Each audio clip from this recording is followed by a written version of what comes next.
Gold buyers, మీ కష్టాల్లో నమ్మకమైన మీ ఆత్మీయ నేస్తం.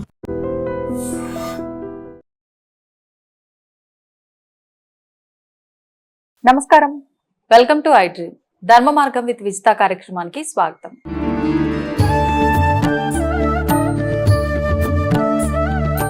నమస్కారం గురుగారు. పరమేశ్వరార్పణం. గురుగారు, మనం గత కొంతకాలంగా చూస్తున్నాం, ఎక్కువగా ఈ భూమికి సంబంధించిన వ్యాపారాలు చేస్తున్న వాళ్ళు చాలా దివాలా తీసినట్టుగా అయిపోయింది వాళ్ళ పరిస్థితి అంతా కూడా. భూముల రేట్లు పడిపోవడం కానీ, లేదు అని అంటే ఆల్రెడీ వాళ్ళు కొనుక్కొని మళ్ళీ సేల్ చేయడానికి పెట్టుకున్న వాటిని డౌన్ అయిపోవడము, లేకపోతే బాగా ఎక్కువగా పెరిగిపోవడం వల్ల కొనే వాళ్ళు అంత పెట్టలేకపోవటము. సమస్య ఏదైనా కూడా ఒక రకంగా ఈ వ్యాపారానికి సంబంధించిన వాళ్ళు ఇబ్బందులు పడే పరిస్థితి ఎక్కువగా చూస్తున్నాం. అదే విధంగా మన స్వంతం వ్యాపారమే కాకపోయినా మన దగ్గర ఏదైనా భూమి ల్యాండ్ కానివ్వండి, ఏదైనా ప్లాట్ కానివ్వండి ఉన్నా మనం సేల్ చేసుకోవడానికి కానీ, లేదు మనం కొనుక్కోవడానికి కానీ కూడా చాలా మంది ఇబ్బందులు పడే పరిస్థితులు ఎక్కువగా కనిపిస్తున్నాయి. మరి ఇలాంటి భూమికి సంబంధించిన సమస్యలు ఉన్నవారు, ముఖ్యంగా మనకి ఇది అధిక జ్యేష్ఠ మాసం, ఏం చేసినా రెట్టింపు ఫలితము అని అంటూ ఉంటారు. విశేషంగా ఈ మాసంలో వీళ్ళకి సంబంధించిన ఏదైనా ముఖ్యమైన రోజు ఏదైనా ఉందా? అవి అమ్మటానికి కానీ, కొనటానికి కానీ, వ్యాపారంలో వృద్ధి జరగటానికి కానీ. అధికస్య అధిక బలం అనేటువంటిది మన పూర్వీకులు చెబుతూ ఉంటారు. నిజంగా కూడా గత కొంతకాలంగా భూ సంబంధించినటువంటిది కావచ్చు, గత 15-18 రోజుల క్రితం కూడా ఒక వీడియోలో 22 రోజులు అవుతుంది అనుకుంటా, బంగారకు సంబంధించిన విషయంలో కానీ ఇవన్నీ కూడా చాలా ఒడిదుడుకులు వస్తాయని చెప్పుకోవటము, ఇవన్నీ కూడా ఇప్పుడు ప్రత్యక్షంగా చూస్తున్నాం. ప్రతిదానికి ఒక విరుగుడు ఉంటుందండి, అలానే ఒక పెరుగుడు కూడా ఉంటుంది. ఆ సమయం అనేటువంటిది వచ్చినప్పుడు దాన్ని మనం సద్వినియోగం చేసుకోవటం ఒక విధానము, లేని సమయాన్ని సృష్టించి చేయటం మరొక విధానం. లేని దాన్ని సృష్టించి మనం ఎంత చేసినా ఉపయోగం లేదు, ఉన్నదాన్ని ఉపయోగించుకోలేకపోతే మనకన్నా నిర్భాగ్యుడు లేడు. అంతే, ఇది మనం తెలుసుకోవాలి. వీటిలన్నిటికీ కూడా పూర్తిగా కూడా శుభం కార్డు పలికి జీవితాన్ని వృద్ధికి తీసుకొచ్చేటువంటి పర్వదినం జూన్ 6వ తారీఖమ్మ. జూన్ 6. ఎందుకండి, ఏముంది ఆ రోజు? షష్ఠి తిథి, శ్రవణము వెళ్ళి ధనిష్ట వస్తుంది. ఉదయం శ్రవణ నక్షత్రం సూర్యోదయానికి వెళ్ళి ధనిష్ట వస్తుంది. ధనిష్ట అనేటువంటిది కుజ నక్షత్రం, భూ సంబంధం. కుజుడు ఇప్పుడు మంత్రిగా కూడా ఉన్నాడు. భూ సంబంధము, అలాగే స్థిరవారము. ప్రతి మనిషికి కూడా కావాల్సింది స్థిరము అనేటువంటిది కావాలి. స్థిరాస్తులు అంటారు కదా, స్థిరము అనేటువంటిది కావాలి. చరచరాలుగా ఉండే, చరచరములు అంటే కదలిక, అక్కడ ఇక్కడ ఇక్కడ అంటే ఇప్పుడు నా స్థలంలో వేరే వాళ్ళు వచ్చి ఇది కబ్జా చేసేది నాది అని చెప్పి అమ్మటానికి కానీ, నేనేమైనా కట్టుకోవడానికి కూడా అవకాశం లేకుండా ఇబ్బందులు, దాన్ని కోర్టులో వేసేసి దాన్ని ఇటు అటు ఇటు ఇటు కదులుతూనే ఉంటుంది. అది స్థిరంగా నిలబడి ఒక చోట ఉండలేదు. అటువంటి వారికి, అలాగే రియల్ ఎస్టేట్ పరంగా ఉండేటువంటి విధానంలో ఉన్న వాళ్ళకి శంకుస్థాపన చేసిన తర్వాత ఇల్లాగిపోతుంది మధ్యలోనే. అవును, అటువంటి వాళ్ళకి ఇల్లు కడుతుండగా ఎంత డబ్బు తీసుకొచ్చినా అది ధారాళంగా ఇల్లు ఆ దాహంగా తినేస్తూ ఉంటుంది, అది వృద్ధి చెందదు. ఇలా అనేక రకాలుగా సమస్యలు ఎదుర్కొంటూ ఉంటారు. పిల్లల రీత్యా పెద్దవాళ్ళు కూడా చాలా రకాల ఇబ్బందులు ఎదుర్కొంటారు. పిల్లలు చేసేటువంటి కొన్ని పనులకి అవమానాలు వచ్చి, ఇటువంటి వాటికి అన్నిటికీ కూడా మూలంగా జూన్ 6వ తారీఖు చెప్పబడి ఉందమ్మా, స్థిరంగా ఉండేటువంటి విధానం కోసం. ముందు మనము భూమి అనేటువంటిది తీసుకుంటే మనం అందరము కూడా భగవంతుడికి పరిపూర్ణంగా రుణపడి ఉన్నాము. ఇవాళ మనం భూమి మీద నిలబడ్డాము, తిరుగుతున్నాము, అన్ని రకాలైనటువంటి పనులన్నీ చేసుకుంటూ వస్తున్నాము అని అంటే భూమికి అనేక రకాలుగా మనం రుణపడి ఉన్నాము. ఈ భూమి అంతా ఎవరి అధీనంలో ఉంది అనేటువంటి విషయాన్ని మనం తెలుసుకోవాలమ్మా. భూమి మొత్తం కూడా ఎవరి అధీనంలో ఉంది అంటే వరాహమూర్తి, దశావతారాలలో 3వ అవతారం వరాహస్వామి వారి, ఆయన యొక్క ఆధీనంలో భూమి మొత్తం ఉంది. భూమిలో ఉండేటువంటి కోటాను కోట్ల రూపాయల సంపద అంటారు. సంపద మిని బంగారం కావచ్చు, వెండి కావచ్చు, వజ్రాలు కావచ్చు, వైఢూర్యాలు కావచ్చు, మణిగత రత్నములు కావచ్చు, అనేక రకాలుగా ఉండేటువంటి ప్రతిదీ వాళ్ళ భూమి మీద భూమి పైన దొరుకుతున్న ప్రతిదీ భూమి లోపల నుంచి ముడిసరుకుగా వచ్చింది. భూమి లోపల అన్నిట్లోనే నిక్షిప్తం చేసుకుని పెట్టుకుంది. అది అందులోంచి వీళ్ళు కొల్లగట్టి రకరకాలుగా తెచ్చుకొని దాన్ని శుద్ధి చేసుకొని ఆ ముడి సరుకుని చేసుకొని రకరకాలుగా వజ్ర వైఢూర్యాలు, నవరత్నాలు అన్నీ కూడా పాదరసమే కావచ్చు, ప్రతి ఒక్కటి కూడా దానికి సంబంధించిన ఒక దీని నుంచి భూమిలోంచే వస్తాయి. భూమిలోనే సారము సరము అంటారు. ప్రతి ఒక్క దాని సారం భూమిలోనే ఉంది. ఆ. ఆ భూమిలో ఉన్నటువంటి ప్రతి ఒక్క వస్తువుకి అధిపతి వరాహస్వామి వారు. మనం భూమికి సంబంధించిన ఏ వ్యాపారం చేయాలన్నా వరాహస్వామి వారికి అనుగ్రహం మనకు ఉండాలమ్మా. మనం అన్నీ చేస్తూ ఉంటాం, చేయాల్సింది మానేసేసి. ఆ భూ వరాహస్వామి వారి యొక్క ఫోటో మనం చేసే వ్యాపారం దగ్గర, ఏ వ్యాపారం అయినప్పటికీ కూడా ఆయన ఫోటో ఉన్నప్పుడు ఆయన అనుగ్రహం మనకు లభ్యమవుతుంది. ఆయన్ని ఆరాధించినప్పుడు మనకు చేసేటువంటి క్రతువు విజయం సంప్రాప్తమవుతుంది. ఇప్పుడు విశేషంగా వరాహస్వామి ఆరాధన ఏ రోజుల్లో ముఖ్యంగా? 6వ తారీఖేనమ్మా. ఈ మంత్ 6వ తారీఖు. అధిక మాసంలో ఈ అధిక జ్యేష్ఠమునందు వచ్చినటువంటి విశేషమైనటువంటి పర్వదినం. మరలా ఇలాంటి పర్వదినం మనం చూడలేమమ్మా, ఇప్పట్లో కష్టం. ఓకే. కాబట్టి ఆ వచ్చినటువంటి ఏదైతే కనుక పర్వదినం అనేటువంటి ఉందో ఆ యోగాన్ని ప్రతి ఒక్కరూ కూడా తన నుదిటి రాత తను మార్చుకోవటానికి సరియగు సమయం. ఎలా ఉపయోగించుకోవచ్చు అంటారు గురువు? ఆ రోజు నాడు మనం ఇందాక ఒక ఆలయం గురించి చెప్పుకున్నాం, కాటేదంలో శ్రీ వెంకన్న గుట్ట అని చెప్పి. ఆ స్వామివారి యొక్క ఆధ్వర్యంలో, స్వామివారి యొక్క సన్నిధిలో భూవరాహ యజ్ఞం చేస్తున్నామమ్మా. స్వామివారి యొక్క సన్నిధిలో ఆయన ప్రాంతములో ఈ భూవరాహ యజ్ఞం అనేటువంటిది చేస్తున్నాము. ఈ భూమికి సంబంధించి ఏ సమస్య ఉన్నప్పటికీ కూడా ప్రతి ఒక్కరూ కూడా 7 పిడికల మట్టి తీసుకొని మాకు అందివ్వగలిగితే, అంటే ఇబ్బందుల్లో ఉన్న భూమికి సంబంధించిన మట్టి ఇవ్వగలగాలి. 2 ఇక ఈ వివాహానికి సంబంధించింది అదైతే కనుక వాళ్ళ ఎవరిదైతే వివాహం కాబట్టి వాళ్ళ ఫోటో డేట్ ఆఫ్ బర్త్ ఇవ్వటం. సంతానం కలిగి ఆ సంతానం ద్వారా మనం ఇబ్బందులు పడుతుంటాం. వాళ్ళు కాస్త ఈ దుర్వ్యసనానికి వెళ్ళిపోయి కుటుంబాన్ని ఇబ్బందులు పెడుతూ ఉంటారు. తల్లిదండ్రుని మీద కూడా చేసుకునే వాళ్ళు కొంతమంది ఉంటుంటారు. ఇటువంటి విధానంలో వాళ్ళ ఫోటో, వాళ్ళ యొక్క గోత్రం పేర్లు అనేటువంటిది మనకు కనుక అందించగలిగితే ఉదయం 10 గంటల లోపు 11:30, 12 గంటలకు ఒక సంకల్పం జరుగుతుందమ్మా. ఆ సంకల్పం పూర్తయిన తర్వాత మేము చేసుకునే ఆరాధనలు కొన్ని ఉంటాయి. అక్కడ ఆరాధనలు అయిన తర్వాత ఎవరైతే ఆ ప్రత్యక్షంగా ఆ పూజలో పాల్గొనే వారు వస్తున్నారో వారందరికీ కూడా అక్కడ అవభృత స్నానం అనేది జరుగుతుంది. స్వామివారికి చక్ర స్నానం కోనేరు ఉందమ్మా చిన్నది. అక్కడ ఆ కోనేటిలో చక్ర స్నానం జరుగుతుంది. మనం స్నానం చేస్తే పైన మొత్తం శుచి అవుతుంది, లోపల కూడా శుచి కావాలి కదా. అంతర్ముఖ సమారాధ్య బహిర్ముఖ సుదర్లభ, అంతఃశరీరం కూడా శుద్ధి కావాలి. కాబట్టి ఇక్కడ ఆ సంప్రోక్షణ, అవభృత సంప్రోక్షణ ఖర్చు కూడా అక్కడ జరుగుతుంది 4-4:30 సమయంలో. అది అయిపోయిన తర్వాత అందరూ మళ్ళీ అక్కడ కూర్చుంటారు. 5:30కి ప్రధాన సంకల్పం అమ్మ. ప్రధాన సంకల్పం చేసిన తర్వాత హోమగుండంలోకి దిగి అక్కడ చేసేటువంటి ఒక గంట సేపు ప్రక్రియ ఉంటుంది. ఆ ప్రక్రియ అనంతరం అక్కడ వచ్చిన వాళ్ళందరికీ కూడా కొన్ని రకాల ద్రవ్యాలు వారి స్వహస్తాలకు ఇచ్చి కొన్ని మంత్రాలతో వారందరి చేత హోమం చేయించడం అనేది జరుగుతుంది. ఆ యజ్ఞ భస్మాన్ని మళ్ళీ ఈ మట్టిలో చేసినటువంటి కొన్ని ఆరాధనలు చేసిన తర్వాత దాన్ని వాళ్ళకి అందించడం జరుగుతుందమ్మా. అయితే ఈ మట్టి విల్లు ఎలా తీసుకురావాలి అని అంటే మనకు మట్టి మూకుడు ఉంటుంది.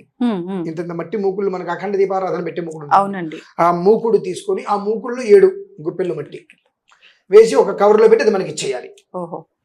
చేస్తే అక్కడ మొత్తం అంతా దానికి చేయవలసినటువంటి ప్రక్రియలు మొత్తం చేసి అది ఎవరైతే మనకి ఇస్తున్నారో వాళ్ళది తిరిగి మళ్ళీ వాళ్ళ చేతికి మనం మాకు గుర్తుంటుంది దానికి ఎలా చేయాలో ఏంటో. అవునా? అంటే ఎవరు మాకు ఏదైతే ఇస్తున్నారో దానికి మేము వాళ్ళకి ఎలా ఇస్తున్నారో మాకు గుర్తుంటుంది. మేమే ఆ పేరు పెట్టి పిలిచి వాళ్ళకి ఇస్తాం, మాకు గుర్తుంటుంది, అది ఇబ్బంది ఏం లేదు. నేను అదే అనుకుంటున్నా, ఎవరిది వాళ్ళకి ఇలా ఇస్తారా? దానికి కొన్ని ప్రత్యేక ఏమైనా రాస్తారా గురుగారు? ఉంటాయమ్మా, అది ప్రత్యేక మేమే పెట్టి పెట్టేస్తాం అక్కడ. ఆ విధానం ప్రత్యేకంగా ఉంటుంది. పిలిచి వాళ్ళకి అందించి వాళ్ళు ఏం చేయాలో చెప్పుకుంటాం. అక్కడి నుంచి అతి తక్కువ సమయంలో వాళ్ళు కనీసంగా ఒక దశాబ్దాల కాలం నుంచి కోర్టు సమస్యల్లో ఉన్నప్పటికీ కూడా పరిపూర్ణంగా అందులోంచి బయటకు వచ్చేస్తారు. ఇప్పుడు మేము అక్కడికి వెళ్ళలేము, మట్టి తీసుకురాలేము అనుకున్న వారికి కూడా పరోక్షంగా ఏమైనా ఫోటో, అంటే ఆ స్థలం ఫోటో, ఆ స్థలం ఏదైతే ఉందో ఆ స్థలం ఫోటో అనేటువంటిది చాలా ఇంపార్టెంట్. ఆ స్థలం ఫోటో అనేటువంటిది ఉంటే దాని ప్రక్రియ మనం నడిపించవచ్చు. ఏ రకంగా చేసినప్పటికీ ఫలితం ఉంటుందంటారా? ఇప్పుడు మీరు చెప్పినప్పుడు మనం చెప్పాల్సిన అవసరం లేదు కదా. ఎందువల్లనంటే మట్టి ఉన్నప్పుడు ఆ మట్టి తీసుకుని సారం, మట్టి లేనప్పుడు ఆ ఫోటోకి తీసుకునేటువంటి, ఇప్పుడు కొన్ని ప్రయోగాలు చేస్తారు. ఆ మనిషి ఫోటో చూసి మనిషి జీవితం మొత్తం చెప్పగలుగుతున్నప్పుడు ఆ మట్టి ప్రాంతం మట్టి ఫోటో తీసినప్పుడు దానికి సారం మేము చెప్పలేమా? దాని ప్రక్రియ దానికి ఉంటుంది. కాబట్టి అలా చేయలేని పక్షం ఆ విధానాన్ని అనుసరించి కూడా ఫోటో పంపించి కూడా వాళ్ళు చక్కగా ఆ విధానాన్ని అనుసరించుకోగలిగితే 166 లేదంటే 68 రోజులమ్మా. 166 లేదా 68 క్లీన్ చిట్ క్లీన్ చితు. అది కూడా నిజంగా మన స్థలంలో ఎవరైనా వచ్చి అన్యాయంగా దాన్ని ఆక్రమిస్తేనే, వేరే వారి స్థలాన్ని మనం ఆక్రమించి దాన్ని మనం ఏదో చేసుకుందామంటే మాత్రం వాళ్ళకి ఎలాంటి ఉపయోగం అందులో ఉండదు. పైపెచ్చి వాళ్ళకి ఇబ్బంది అయితే కలుగుతుంది ఖచ్చితంగా. కాబట్టి మనది అనేటువంటిది మనకి ఏదైతే ఇబ్బంది పడతామో ఆ విషయంలోంచి మాత్రం 6 నెలల సమయంలో పూర్తిగా భగవంతుడి యొక్క అనుగ్రహం వస్తుంది. అలాగే ప్రతి ఒక్కరు, నేను ఒక వరాహస్వామి వారి ఫోటో అయితే అందిస్తాను అందరికి, ఒకళ్ళ ఇద్దరికి అందిస్తాను. అంటే దాన్ని ఏం చేయాలంటే వాళ్ళు ఆ గ్రూపులో పెట్టేస్తారు చక్కటి ఫోటో, ఒక మంత్రంతో డౌన్లోడ్ చేసుకుని ఒక ఫోటో తయారు చేసుకొని వాళ్ళ వ్యాపార స్థలంలో ఖచ్చితంగా ఆ వరాహస్వామి వారి ఫోటో కనుక ఉన్నట్లయితే, భూగర్భంలో హిరణ్యాక్షుడు భూమిని తీసుకెళ్లి పాతాళలోకి ఎక్కడో దాచేస్తే మనల్ని అందరినీ రక్షించడం కోసం అని చెప్పి శ్రీమన్నారాయణుడు 3వ అవతారంగా కళ్ళు మూసు కళ్ళు తెరిచేటువంటి లోపల వాయువేగంతో ఆయన వచ్చి భూమిలోకి వెళ్ళిపోయి శతాబ్దాల పాటు హిరణ్యాక్షుడితో యుద్ధం చేసి అతన్ని నిహతం చేసి ఆ భూమిని ఎలా పైకి తీసుకొచ్చి నిలబెట్టాడు. అది ఎలా నిలబెట్టాడు, మనల్ని కూడా ఆ రకంగా నిలబెడతాడమ్మా ఖచ్చితంగా. గురుగారు, ఇప్పుడు ఈ రెమెడీ దీనికి సంబంధించి అంటే భూ వ్యాపారానికి సంబంధించిన వాళ్ళందరూ కూడా ఈ విధానాన్ని ఆచరిస్తే బాగుంటుంది మరి ఈ విశేషమైన రోజున అన్నారు. ఇంకా ఇతర వ్యాపారస్తులు కూడా ఎవరైనా ఇందులో భాగస్వామ్యం అవ్వచ్చు అంటారా? ఇప్పుడు భూమి అన్నప్పుడు బంగారము, వెండి, పంచలోహాలు కావచ్చు, అష్టధాతువులు కావచ్చు, ఇవన్నీ భూమిలోంచి వస్తున్నాయి మనకు. బంగారము, వెండి, రాగి, వజ్రము, డైమండ్, అదే డైమండ్ అన్న వజ్రం ఒకటే, ఈ రత్నాలు ఇవన్నీ కూడా భూమిలోంచి మనకి బయట వస్తున్నాయి. స్ఫటికం కావచ్చు, ఏదైనా సరే పంచలోహాలు అన్నటువంటి వస్తున్నాయి. అష్టధాతువులన్నీ భూమిలోంచి మనకు బయటకు వస్తున్నాయి. ఈ వ్యాపారం ప్రతి ఒక్కరు మైనింగ్, అవును, ఈ తోడియం రకరకాలుగా అందులో ఉంటుంటాయి. ఈ చేసేటువంటి ప్రతి వ్యాపారులకి కూడా ఆయన అనుగ్రహమే కావాలి. ఆయన అనుగ్రహం ఉన్నప్పుడు మీరు చేసే ప్రతి దాంట్లో కూడా ధర్మం ఎంతైతే ఉంటుందో ధర్మం నిలబడిపోతుంది. కాబట్టి ఇది బంగారం, రియల్ ఎస్టేట్ ప్రధానంగా తీసుకున్నప్పటికీ కూడా ఈ లోపల ఉండేటువంటి సరుకు మొత్తం తీస్తున్నప్పుడు గర్భంలోంచి తీస్తున్నారు వీళ్ళంతా, అది గమనించాలి. భూమిని చీల్చి అందులోంచి మొత్తం తీస్తున్నప్పుడు మరి ప్రకృతి ప్రకోపానికి కూడా గురబాకి తప్పదు కదా. ఇప్పుడు ఎందుకు ఇన్ని జరుగుతున్నాయంటే ఇవే. కాబట్టి ఆయన అనుమతితో మీరు ఈ పని చెయ్యండి, మీకు లాభం వస్తుంది. ఆయన అనుమతి లేకుండా చేసినప్పుడు లాభం ఏమో కానీ నెత్తి చుట్టూతో ఏవో చుట్టేసుకొని నానా రకాల ఇబ్బందులు, టెన్షన్సే. ఇక దాని నిమిత్తం వచ్చి బీపీ, షుగర్, అల్సర్లు ఇవన్నీ ప్రారంభమవుతాయి.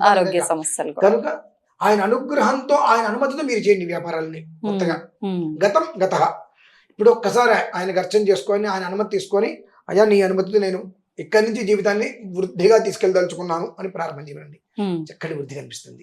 అయితే ఒక్క భూమే కాదు, భూమి నుంచి ఏర్పడ్డ ప్రతి ఒక్క వ్యాపారస్తులు కూడా ఈ విధానాన్ని ఆచరించి మంచి ఫలితం పొందొచ్చు అంటారు. తప్పకుండా, ఖచ్చితంగా. గురుగారు, లక్ష్మీ అనుగ్రహం ఉండాలని ప్రతి ఒక్కరము కోరుకుంటాం. మరి ముఖ్యంగా లక్ష్మీ అమ్మవారు అంటే అష్టలక్ష్ములుగా ఆవిడ ఉంది. మరి అష్టలక్ష్ముల్లో ఏ లక్ష్మీ అమ్మవారు మన దగ్గర ఉంటే, ఏ అమ్మవారి అనుగ్రహం మన పైన ఉంటే మిగతా లక్ష్ములందరూ మనతో పాటు ఉన్నట్లే. ఈ విషయాన్ని గురించి వివరించండి, పరిహారం ఏదైనా ఉంటే తెలియజేయండి. మన పూర్వీకులు ఇంటికి దీపం ఇల్లాలు అంటారు. అది నిజమా అబద్ధమా అంటే 200% నిజం. అలాగే 2 రకాల పద్ధతులు ఉన్నాయండి. అష్టలక్ష్ములు అనేటువంటిది దేవతా స్వరూపం ఒకటి, స్త్రీ స్వరూపం ఒకటి. చాలామంది పురుషులకి అర్థం కాక వాళ్ళ జీవితాలని సర్వనాశనం చేసుకుంటున్నారు. కొంతమంది స్త్రీలు అహంకారంతో వాళ్ళ జీవితాలని నాశనం చేసుకుంటున్నారు. అంటే తత్వం, ఇంటికి నేను మహారాజుగా ఉన్నాను కదా, నువ్వు మహారాణిలాగా ఉండి సంతోషాన్ని అనుభవించడం ఒక విధానం. నేను మహారాణి అనగానే భర్త సేవకుల్లా కనిపిస్తాడు, కుటుంబాన్ని నాశనం చేసుకోవడం ఒక విధానం. ఇవి మనం జాగ్రత్తగా చేసుకోవాలి. ఇందులో అష్టలక్ష్ములు ఒకే చోట ఉన్నారు, ఒకే ప్రాంగణంలో ఉన్నారు. అలానే దరిద్ర లక్ష్మి కూడా ఒకే చోట ఉంది. ఇది ఎట్లా అంటే ఎప్పుడు కూడా మనం వివాహం కాకముందు మనం ఎలా ఉన్నామనే విషయం పక్కన పెడితే, మన ఇంట్లో అమ్మ ఉందిగా, అమ్మ అన్ని రకాలుగా కుటుంబాన్ని పోషించుకుంటూ వస్తుందిగా. అష్టలక్ష్మి అవతారం ఎవరెత్తుతున్నారు? అమ్మ ఎత్తుతుందిగా. మరి వేరే దేవత ఎందుకండి? అవసరమా? నిజంగా చెప్తున్నానమ్మా, మీరు నమ్మినా నన్ను గుండె మీద చేసుకుని చెప్తున్నాను. అమ్మ అని నగాయత్ర్యా పరం మంత్రం నమాతు పరదేవతం అన్నారు. నీకు వివాహం అయ్యేంత వరకు కూడా ఎంత ప్రేమగా చూస్తున్నావో, వివాహం అయిన తర్వాత కూడా అదే ప్రేమగా అమ్మని చూడాలి, అదే ప్రేమను భార్యకు కూడా పంచగలగాలి. 2 రకాలు కూడా. అష్టలక్ష్ములు అంటే 4 అటు 4 ఇటు వస్తుందమ్మా. అప్పుడు ఇతనికి కూతురు పుట్టినప్పుడు మళ్ళీ అది వృద్ధి చెందుతుంది. 2, 2, 4 అలా వస్తుంది. అంటే అష్టలక్ష్ములు ఎక్కడున్నారు? ఇంట్లోనే ఉన్నారు. కానీ మనం ఏం చేస్తున్నాము? ఎక్కడో బయట ఎక్కడో ఉన్నారు అష్టలక్ష్మి అంటే, గుళ్ళో ఉన్నారు, గోపురంలో ఉన్నారు, మనం వెతుకుతున్నాం. ఆ భార్య కంటతడి పెట్టకుండా పెదవి మీద ప్రతి క్షణము నవ్వు అలా వస్తున్నంతసేపు భగవంతుడికి కూడా ఆ ఇంటికి కష్టం తీసుకొచ్చేటువంటి ఒక ధైర్యం ఉండదమ్మా. ఆ ఇంటికి కష్టాన్ని పంపించేటువంటి ధైర్యం భగవంతుడికి కూడా ఉండదు. అది మనం గ్రహించాలి, మనం గ్రహించాలి. అలాగే ఏ ఇంట భర్త కష్టపడుతూ, చూడండి అసలు నిజంగా కొన్ని కుటుంబాలు చూస్తూ ఉంటాము, భార్య భర్త అత్తగారు ఎంత అన్యోన్యంగా ఉంటారో అలాగే కొన్ని చోట్ల భార్య భర్త అన్యోన్యంగా ఉంటారు. మరి కొన్ని చోట్ల మనం చూస్తున్నప్పుడు కొన్ని మాటలు వింటున్నప్పుడు అనిపిస్తూ ఉంటుంది, బ్రతికి ఎందుకు ఉపయోగం వీడు అని. అలా అని చెప్పి చనిపోలేడు. ఎంతమంది చెప్పుకొని బాధపడుతూ ఉంటారంటే, తెల్లవారు లేస్తే అంటే కుటుంబం గురించి అనేక రకాలుగా, ఇప్పుడు వాళ్ళకి ఏముందంటే, కొంతమంది ఆడవాళ్ళు భర్త పడే కష్టాన్ని గ్రహిస్తారు. కొంతమంది ఆడవాళ్ళు వీడేం కష్టపడుతున్నాడులే, ఇంట్లోంచి బయటికి వెళ్ళలేరు, ఇంట్లో నుంచి బయటికి వెళ్ళి ఏ పని చేయలేరు, మళ్ళీ కుటుంబం ఎలా గడుస్తుందో అనవసరం. కానీ అంతే, ఒక రకమైన చులకన భావం. వీడు పడేటువంటి కష్టం అనేటువంటిది, బయటికి ఎలా వెళ్తున్నాడు, తింటున్నాడా తినట్లేదా, ఎలా ఉంటున్నాడు, ఎలా బయటికి వెళ్తున్నాడు, ఎక్కడ తిరుగుతున్నాడు, ఏ రకంగా చేస్తున్నాడు, ఎంత కష్టపడితే పిల్లవాడి ఫీజులు కడుతున్నాడు, ఇంటికి రెంట్లు కడుతున్నాడు, ఈఎంఐలు కావచ్చు, ఏదైనా సరే నెల తిరిగేటప్పటికి ఈ ఖర్చంతా కూడా అప్పు చేస్తున్నాడో సొప్పు చేస్తున్నాడో తల తాకట్టు పెడుతున్నాడో తెలియదు, ఎక్కడి నుంచి తీసుకొస్తున్నాడు అని చెప్పి ఆ మనిషిని ప్రేమగా ఇంట్లో అడుగు పెడితే బయట విషయం కష్టం తెలియకుండా మంచినీళ్ళు ఇచ్చి సేద తీర్చే వాళ్ళు కొంతమంది ఉన్నారు. మహాలక్ష్మి నిలయం. ఇంతకింత కష్టపడుతున్నప్పుడు కూడా ఏం చేస్తున్నాడు అని ఒక చులకన భావం చూసేటువంటి స్థితిలో నిత్యము కూడా దరిద్రం దండవిస్తూ ఉంటుందండి. అష్టలక్ష్ములు ఉండేటువంటి విధానం ఎలా ఉంటుంది? ఆ భార్య కంటి తడ పెట్టుకోకుండా చూడాలనేటువంటి ఎంత ప్రయత్నం చేస్తున్నప్పటికీ కూడా అహంకారం తలకెక్కి ఇంకా ఇంకో ఏదేదో వచ్చింది సరిపోవట్లని చెప్పి తృప్తి లేకుండా ఇంకా ఏదో కావాలని చెప్పి సాధింపుడు తత్వం అనేటువంటిది, తిండి పెట్టకుండా ఉంటే తింటారు, లేదంటే లేదు, పెడితే పెడతాను, లేదంటే లేదు, ఏముందిలే, ఎవరి కోసంలే చేస్తాడా, ఈ రూపంలో ఆలోచించుకునేటువంటి స్త్రీలు కూడా ఉన్నారు. తద్వారా ఎంత కష్టపడుతున్నప్పటికీ కూడా తెచ్చా అయిపోయింది. ప్రతి నెల మళ్ళీ మొదలే. 1వ తారీఖు వచ్చిందంటే భగవంతుడు ఎట్లా అని అంత కష్టపడుతున్నావు అక్కడ. కానీ ఏ ఇంట్లో అయితే కనుక ఆ సంపద, భార్యాభర్తల మధ్య అన్యోన్యం, మైత్రి ఉంటుందో అంత కష్టపడాల్సిన అవసరం లేదండి. భగవంతుడు అక్కడ వచ్చి కూర్చుంటాడు నీకు. భగవంతుడు ఎక్కడైతే ఉన్నాడో అక్కడ ధనానికి లోటేముంటుంది? ఇది గ్రహించాలి. అష్టలక్ష్ములు అంటే బయట ఎక్కడో లేరండి. తల్లి, భార్య, కూతురు, తన సోదరి, నలుగురు, 4 రెళ్ళు 8 లక్షలు. వాళ్ళని మించిన లక్ష్ములు ఎవరు ఉన్నారండి? ఎక్కడా లేరు. వీళ్ళని కాదు అని బయట ఏ లక్ష్మీదేవికి ఆరాధన చేసినా ఫలితం రావట్లా. పూర్వం నేను అంటే లక్ష్మీదేవి గురించి వస్తే అనేక విషయాలు, అనేక పరిహారాలు చెప్పాం. కానీ ఇది చెబితే ఎవరికి అర్థం కాదు. ఇంట్లో ఉన్న ఈ నలుగురిని నువ్వు కంటికి రెప్పలా కాపాడుకో, నిజంగా అష్టలక్ష్ములు ఇంట్లోనే ఉంటారంటే అది ఎవరు యాక్సెప్ట్ చేయరు. వీళ్ళని నేను కష్టపెడతాను, నలుగురిని బయటికి వెళ్ళి 40 మంది దేవతలను ఆరాధన చేస్తానంటే ఆవాగించేంత ఉపయోగం కూడా ఆవిడ పట్టించుకోదు. నీ జన్మని 10 నెలల పాటు కడుపులో నిన్ను మోసి ప్రసవ వేదన అనుభవించి నువ్వు బయటకు వచ్చిన తర్వాత తన రొమ్ము పాలు, తన రక్తాన్ని మార్చి పాలగా చేసి నీ కడుపు నింపింది, తన ఆకలి కూడా ఆపుకొని తనకి ఇష్టమైన పదార్థాలు తింటే నీకు ఎక్కడ ఇబ్బంది వస్తుందని చెప్పి అవన్నీ ఆపుకొని నీకు పాలిచ్చి 10 నెలల పాటు నిన్ను పెంచి పొత్తిరిలో పెట్టుకొని ఎక్కడ కింద పడితే ఎక్కడికి అందిపోతావు అని చెప్పి ఇంత పెంచినటువంటి తల్లికి నువ్వు ఇచ్చేటువంటి మర్యాద ఇదేనా? నీకు చెల్లి కావచ్చు, అక్క కావచ్చు. చెల్లి అయితే నువ్వు ఎత్తుకుని పెంచు, అక్క అయితే నిన్ను ఎత్తుకుని పెంచింది. నువ్వు ఎత్తుకుని పెంచిన చెల్లిని నువ్వు ఇట్లా అవమానిస్తావా? నిన్ను ఎత్తుకుని పెంచిన అక్కని నువ్వు ఇలా అవమానిస్తావా? నిన్ను నమ్మించిన భార్యని నువ్వు చూసే పద్ధతి ఇదేనా? ఈ 4 నువ్వు సవ్యంగా చేయలేనప్పుడు 40 మంది దేవతల్ని ఆరాధన చేస్తే నీకు ఎలాంటి ఉపయోగం లేదు. మీరు రాముని కూర్చుంటారు వాళ్ళు. ఇది గ్రహించాలమ్మా. ఇది గ్రహించినప్పుడు ఆ కుటుంబం చాలా బాగుంటుంది. ఇంతకు మించి లక్ష్మీలు ఎవరైనా ఉన్నారా? చెప్పండి ఒక్క మాట. నాకు తెలిసి అయితే లేరు. వీళ్ళని జాగ్రత్తగా చూసుకుంటే వాళ్ళు వీళ్ళని చూసుకుంటూ నన్ను ఎక్కడ మర్చిపోతాడని చెప్పి వచ్చి ఇంట్లో కూర్చుంటారు. అరే ఒక్క రారా, నా కాలు పట్టుకోరా, నేను దిగే వాళ్ళే ఇక బతమలాట మొదలు పెడతారు. ఉండవమ్మా, అక్కడ నాకు 8 మంది లక్ష్ములు ఇక్కడే ఉన్నారు, నా కూతురు ఉంది. అవునా? ఈ 4 ఉండగా ఇంకేం కావాలమ్మా? 5 ఇంకా ఇంకేం కావాలి చెప్పు మనకు. వీళ్ళని జాగ్రత్తగా చూసుకోగలిగితే పంచవర్ష ప్రణాళిక అని అంటారు.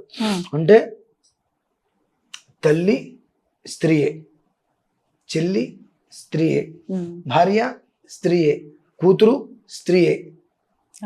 అంటే 5 2 అక్క చెల్లి 2 అన్నాం కాబట్టి వీళ్ళిద్దరు ఎవరైనా ఒకటే కాబట్టి ఈ 4 నువ్వు ధర్మంగా చూసుకున్నంత కాలము నువ్వు దేనికోసము బయటికి వెళ్ళి వెతకాల్సిన అవసరం లేకుండా అన్నీ వెతుక్కుంటూ నీ ఇంటిని వెతుక్కుంటూ వస్తాయి. కానీ ప్రతి ఇంట్లో కూడా మంచి చెడు 2 ఉంటాయి. ఎప్పుడైతే కనుక ఎంత కష్టపడుతున్నా పురుషుడు ఆ స్త్రీ కుటుంబాన్ని లెక్క చేయకుండా ఆ పురుషుణ్ణి పట్టించుకోకుండా తెచ్చాలే, ఉన్నాళ్ళే, పెట్టాలే రకరకాలుగా ఈ స్థితిలో ఉంటుందో ఎప్పుడు నిరంతరము కూడా రేపటి కోసం ఆలోచించటమే. అలాగే ఏ పురుషుడైతే తన భార్యని ఇబ్బందులకు గురి చేస్తూ రకరకాల మాటలతో చిత్రహింసలు చేస్తూ రకరకాల అనరాని మాటలు అంటున్నప్పుడు ఆ ఇంట్లో కూడా అంతే ఉండదు. లక్ష్మీదేవి స్థిరంగా పొరపాటు కూడా ఉండదు. నిరంతరము నిత్య దరిద్రమే. ఎంత సంపాదించినా సమయానికి వచ్చినట్టుగా ఏమి ఉండదు. కాబట్టి లక్ష్మి మనకి ఇంట్లో ఉండాలి అంటే ఈ 4 జాగ్రత్తగా చూసుకుంటే 40 మంది దేవతలు వచ్చారు. బాబా మావంకు కూడా చూడరా బాబు నువ్వు అని చెప్పి సంతోషంతో ఆనందంతో నీకు ఇంకా ఏం కావాలన్నా మేము ఇచ్చేస్తుంటాం. అప్పుడప్పుడు మావంకు కూడా చూడమని చెప్పి కోరుకుంటారు భగవంతుడు. కోపం వస్తుందేమో గురుగారు కొంతమందికి. కానివ్వండి, ఎప్పుడు కూడా అమ్మ ఒక విషయం ఉన్నప్పుడు మంచి చెడు 2 చెప్పగలగాలి. మంచి మాత్రమే చెప్పి ఆడవాళ్ళు మాత్రమే గొప్పవారు, మగవాళ్ళు వెధవలు అని చెప్పకూడదు. మగవాళ్ళు మాత్రమే వెధవలు, మగవాళ్ళు మాత్రమే మంచివాళ్ళు, ఆడవాళ్ళు పనికిమాలిన వాళ్ళని చెప్పకూడదు. 2 వర్గాల వారు ఉన్నారు. ఆ 2 తప్పేముంది? ఇప్పుడు కోపం ఎవరికి వస్తుందండి? ఆ నిజంగా అలా ఉన్నవాడికి కోపం వస్తుంది. అలా లేకుండా ప్రేమగా సంతోషంగా కుటుంబంతో కలిసిమెలిసి కష్టమైన నష్టమైన ఉందామనుకునేటువంటి వ్యక్తి కోపం రాదు. నిజంగా అమ్మాయి కోపం వచ్చినా అబ్బాయి కోపం వచ్చినా ఆ తత్వంలో ఉన్న వాళ్ళకి కోపం వస్తుంది. కోపం వచ్చిందంటే వాళ్ళకి అర్థం కావాలి, నేను ఈ తత్వంలోనే ఉన్నా కదా అని వాళ్ళకి అప్పుడైనా మార్పు రావాలని నేను కోరుకుంటా. అంతే. అది ధన్యవాదాలు గురుగారు. పరమేశ్వరార్పణం. తవ్వండి, తవ్వుతూనే శివలింగం. సరే దాన్ని అట్లా కప్పేసేయండి, చూపించదండి. మూర్తి పూజ కాదు, సాక్షాత్ బ్రజేంద్ర నందన భగవాన్ ఉన్నారు మూర్తులు. ఏమీ ఆశించకుండా ఆరాధించే వాళ్ళు కూడా ఉన్నారా ప్రభుజీ? నిజమైన భక్తి అంటే మనకు తెలియదు కాబట్టి